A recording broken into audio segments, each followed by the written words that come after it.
சிவை நம்ம இன்றைக்கி என்ன பார்க்க போகிறோம்னா, குலதெய்வ கட்டு உடைக்கிறது, குலதெய்வத்தை பற்றிய தெரியாதவங்கள ஏன் தெரியல அப்படிங்கிறத பற்றி கொஞ்சம் விரிவாக பார்ப்போம். எத்தனை நாள் வெறுமான ஒரு 30 வினாடிகள், 60 வினாடிகள், 90 வினாடிகள் மட்டும் போட்டோம். இந்த வீடியோவை கொஞ்சம் தெளிவாக பார்த்துடலாம் அப்படிங்கிறதுக்காக இந்த பதிவு. குலதெய்வம் ஏன் தெரியல, குலதெய்வம் எப்படி தெரியாமல் போச்சு, குலம் தெரியாமல் போகலாம், குலதெய்வம் தெரியாமல் போகக்கூடாதுன்னு சொல்லுவாங்க. 33 கோடி தேவர்களும் முதன்மையான தெய்வம் அப்படின்னு கேட்டால் ஒரு குலத்துக்கு சேர்ந்தவர்களுக்கு குலதெய்வம் தான் முதன்மையானது. அதுக்கு பிறகு தான் இஷ்ட தெய்வங்கள் அப்படிம்பாங்க. குலதெய்வமே தெரியல, மதம் மாறிய பிறகும் எங்களுக்கு குலதெய்வம் தெரியலன்னு திரும்பவும் தாய் மதத்துக்கு வந்தவங்க குலதெய்வமே தெரியலன்னு எதை வழிபடுறன்னு தெரியாமல் தங்களோட முன்னோர்கள் செய்த பாவத்தை தாங்களும் செய்துக்கிட்டு தங்களுடைய வருங்கால சந்ததிக்கும் அந்த பாவத்தை சேர்த்துட்ருக்கான்.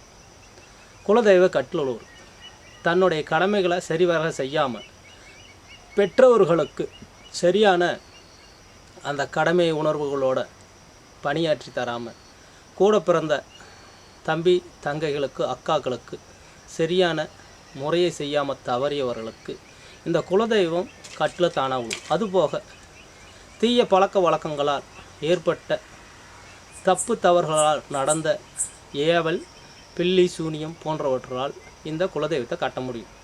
கட்டுறதுனா ஒரு மாந்திரிகவாதிகிட்ட போய் தான் இதை கட்டுனா கட்டு விழுவுமா அப்படின்னு கேட்டால் இல்லை, தன்னிச்சையாகவே அந்த குலதெய்வம் கட்டில் விழும். ஏன் அப்படின்னா, இதுக்கு முன்னாடி சொன்ன மாதிரி தங்களுடைய கடமைகளை சரியாக செய்யாத நபர்களுக்கு குலதெய்வம் அந்த சாபத்தையும் தோஷத்தையும் கொடுக்கும் அப்படின்பாங்க. இது முன்னோர்களுக்குரியது தான், நாம் கூறுவதாக இல்லை. சொல்ல போனீங்கன்னா முன்னோர்கள் கூறியது, முன்னோர்கள் தானே நம்மளுடைய குலதெய்வம் அப்படின்னு சொல்லுவாங்க. நம்ம குலத்தில் பிறந்து நம்ம சமுதாயத்துக்காக உயிர் நீச்சம் வீர தீர செயல்கள் செய்தவர்களை தான் குலதெய்வம்னு சொல்லுவாங்க. கண்டிப்பாக அவர்களுக்கு பலி பூஜைகள் கொடுப்பாங்க. நிறைய பேர் எங்கள் குலதெய்வத்துக்கு பலி பூஜை கிடையாதுங்கன்னு சொல்லுவாங்க. கண்டிப்பாக பலி பூஜை அப்படிங்கிறது நேரடியாக குலதெய்வத்திற்கு அப்படின்னா கருவறைக்குள்ளேயோ அல்லது வெறுமானே பஞ்சபூத சக்திகளால் உள்ள ஒரு தெய்வத்துக்கும் கிடையாது. சொல்ல போனீங்கன்னா வெளியே காவலுக்கு காத்துருக்கிற கருப்பன், வீர, மாடன், சூரன், முனியன் இந்த மாதிரி தெய்வங்களுக்கு தான் பலி பூஜைகள் இருக்கும். நேரடியாக கருவறைக்குள்ள எந்த பூஜைகளும் பலி பூஜைகளும் தருவதில்லை. இதில் நிறைய பேர் தங்களுடைய குலதெய்வமே தெரியலைங்க அப்படின்னு வரவங்களுக்கு நாம் அந்த குலதெய்வம் எது அப்படிங்கிறத தட்சிணகாளி அன்னையின் வாயிலாக வர்றவர்களுக்கு அவர்கள் மேலே இறக்கி தான் நம்ம பதில் சொல்கிறோமே தவிர, நாமளாக ஒரு குறிப்பிட்ட இதுதான் தெய்வம் அப்படின்னு சொல்லி யாரையும் அனுப்பி வைப்பதில்லை. இங்கே வந்தவர்களுக்கு நாம் எந்த ஒரு பெரிய பணம் காசு அப்படின்னு கேட்டு எந்த ஒரு இது சொல்கிறதில்ல. வருங்காலங்களில் அதுக்குண்டான செயல்கள் நடக்கலாம். ஏன்னா நிறைய பேர் வெறுமானே வந்து எங்களுக்கு எது குலதெய்வம்னு சொல்லுங்கள் பார்ப்போம் அப்படின்னு வீண் விவாதத்துக்கு வந்து போகிறாங்க. அது அவர்கள் முட்டாள்தனம் தான் சொல்ல முடியும். தெரிந்த தெய்வத்தை தெரிஞ்சது தான். அதே போல் எத்தனையோ பேர் வந்தாங்க, அதுக்கு தட்சிணகாளி அன்னை சரியான ஒரு பதிலை தான் சொல்லி அனுப்புகிறாங்க. இதில் எந்த மாற்று கருத்தும் கிடையாது. வந்து போனவங்களுக்கு அது கண்டிப்பாக தெரியும். இங்கே வந்து போனது பிறகு அவங்கள வாழ்க்கையில் என்ன மாதிரியான மாற்றங்களும் மேன்மை நடந்தது அப்படிங்கிறத வருகின்ற காலங்களில் இன்னும் அதிகமான பேர் உங்களுக்கு அந்த தகவலை கடத்துவாங்க. ஏன்னா வருகின்ற அனைவருமே சரியான செயல் நடக்குதுங்க, வந்து போன பிறகு மிகப்பெரிய மாற்றங்கள் எங்கள் குடும்பத்தில் நல்ல மேன்மை நடக்குதுங்க அப்படின்னு தான் சொல்லி தான் திரும்ப திரும்ப வருவாங்க. அப்படியே வந்துட்டு இருக்கிறாங்க. இந்த அமாவாசை கூட பார்த்திங்கன்னா வெளி மாநிலங்களிலிருந்து வந்தாங்க, அடுத்தது வெளிநாட்டிலேருந்து வந்துட்டு போயிட்டு தான் இருக்கிறாங்க. அதுபோல் இந்த பதிவில் குலதெய்வம் கட்டில் விழுந்துருச்சு. அது உடைக்கிறதுக்கு கண்டிப்பாக ஒரு மாந்திரிகவாதி தேடித்தான் போகணுமா அப்படின்னா, நீங்கள் சரியான ஒரு மாந்திரிகவாதி தேடி போகிறீங்க, பணம் காசுக்கு ஆசைப்படாமல் ஒரு மாந்திரிகவாதியை தேடி போகிறீங்கன்னா கண்டிப்பாக அவர்கள் உங்கள் குலதெய்வ கட்டை இருக்குது இல்லை அப்படின்னு தெளிவாக சொல்லுவாங்க. வெறுமானே உங்கள் வீட்டில் ஒரு சண்டை சச்சரவு, தேவையில்லாத பிரச்சனைகள், குடும்பத்தில் நலக்கம், குழந்தைகளுக்கு உடல் மேல் சரியில்லை, படிப்பில் கவனம் செலுத்தலை, கல்லூரிக்கு போக மாட்டேங்கிறாங்க, மாது பழக்கத்துக்கு உண்டாகிறாங்க அப்படிங்கிற இடம் வரும்போதோ, இல்லை கணவன் மனைவி கள்ளத்தனமான திருமணம் கடந்த உறவுகளுக்குள்ளே போவதோ, இது குலதெய்வ கட்டை அப்படின்னு கேட்டால் இல்லை.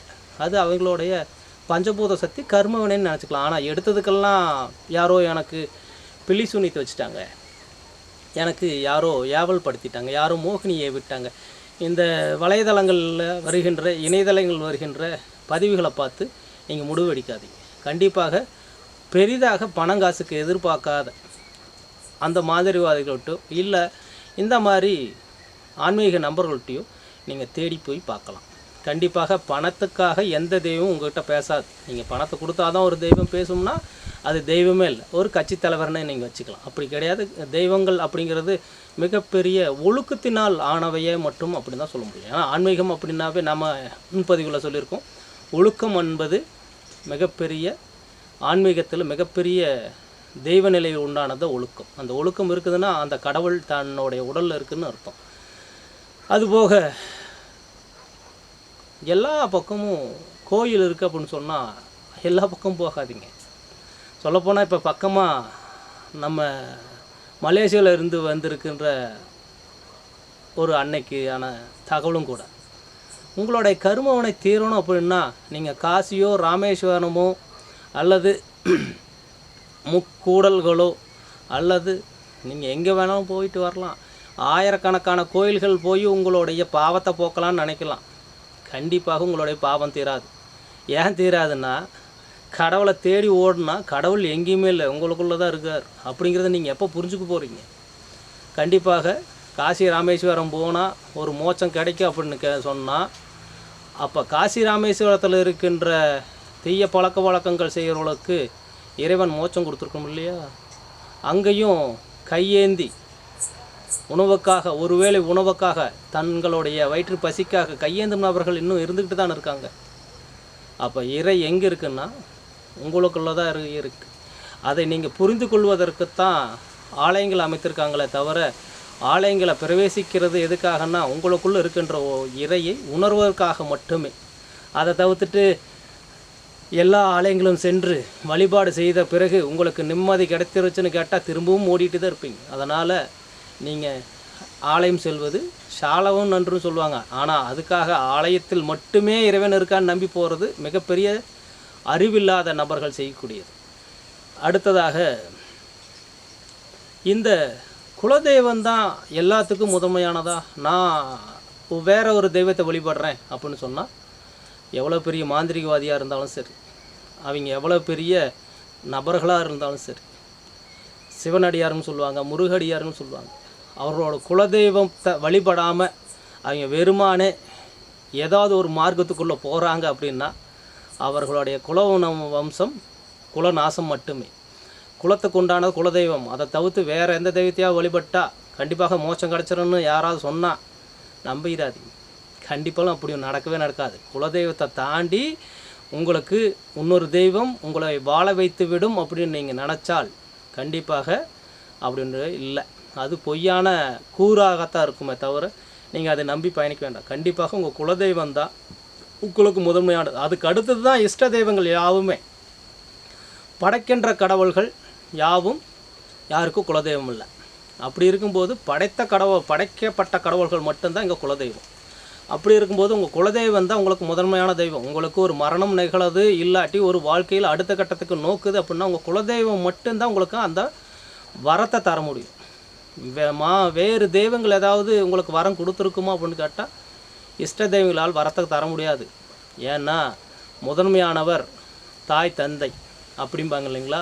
அப்போ தாய் தந்தையானது யார் அப்படின்னு கேட்டிங்கன்னா உங்களுக்கு குலதெய்வம் தான்.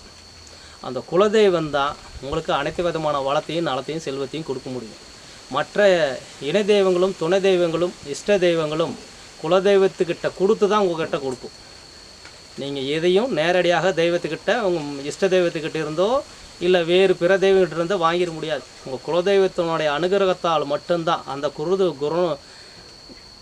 குலதெய்வத்தோடைய பாக்கியம் இருந்தால் மட்டும்தான், அந்த பிரார்த்தம் இருந்தால் மட்டும்தான் உங்களுக்கு அந்த இஷ்ட தெய்வத்தோடைய ஆற்றல் சக்திகள் கிடைக்கும், அந்த பாக்கியங்கள் கிடைக்கும்.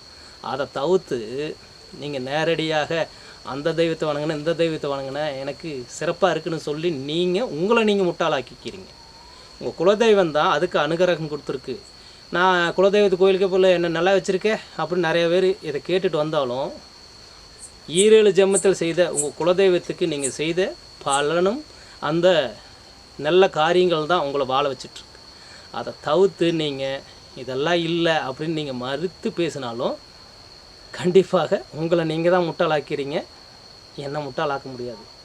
ஏன்னா குலதெய்வ வழிபாட்டில் இருக்கிறவங்களுக்கு நல்லாவே தெரியும் குலதெய்வம் எது எப்படியான செயல்களை புரியும் அப்படின்னு. சிறந்த ஆன்மீக அன்பர்கள்கிட்ட இந்த தகவலை பொய்யா நிஜமா அப்படின்னு கேட்டு பாருங்க. அவர்கள் சொல்வது கண்டிப்பாக இது நிசத்தம் அப்படின்னு வார்த்தை மட்டும்தான் தருவாங்க.